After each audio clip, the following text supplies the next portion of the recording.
Is this something, and I'm, granted, like the children are still so young, like Samuel's 4, but is this some sort of conversation that you're having in your homes with these children? And I can imagine once they do become a little bit older, you definitely probably want to bring your culture to the kids as well. And that's something that I'm sure you want to keep in the household and near and dear to your heart. So what kind of conversation are you and Sean having of like how you want to bring your cultures together with the children? So my mom is like, she's full Filipino. She was born in the States, and she's a Filipino historian. So she is, wow. I mean, she has a book she wrote, I think it was at 24 years old, about the Filipino history in the 1800s to the 1900s. So she's like very well versed in the history of the Filipino community in the United States. She also has, like, I'm just going to brag on my mom. She's what's up.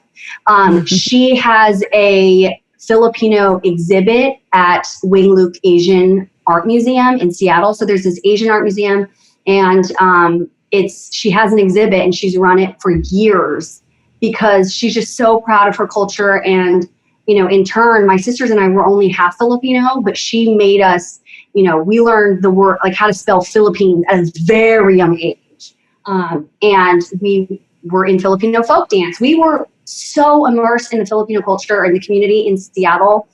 And now, like, it's part of me. Like, it's something that I love so much, the Filipino dancing and the karaoke and the food and the family and elders. Like, that just is part of me, just like everybody else. How you grew up is how you kind of want to, either some people want to bring it forward or some people want to like suppress things. And we've just celebrated not only the Filipino culture, but like every other culture. My parents met in Japan, and they took their honeymoon in Africa. My parents are very well traveled and they're very cultured. And something that I love is bringing the food and the stories very at the forefront early on, right? We're eating falafel at home. We're having gyoza. We're trying, we put out to my kids, we start with food because that's just something that they can grasp.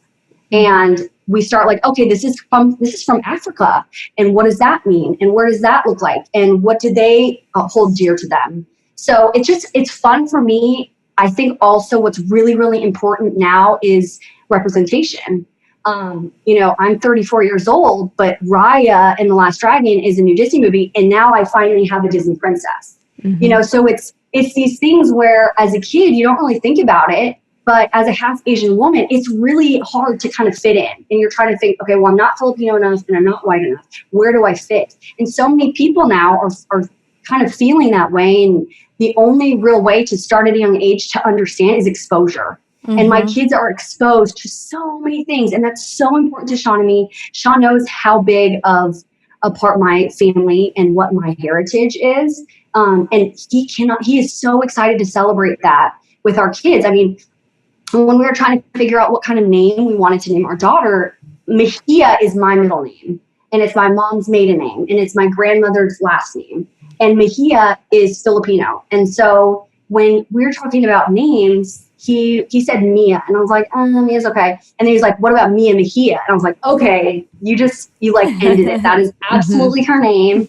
And so he and I are just so on the same page of exposing our children to different cultures, different people, different abilities, and making sure that they're just aware so that they can have meaningful conversations.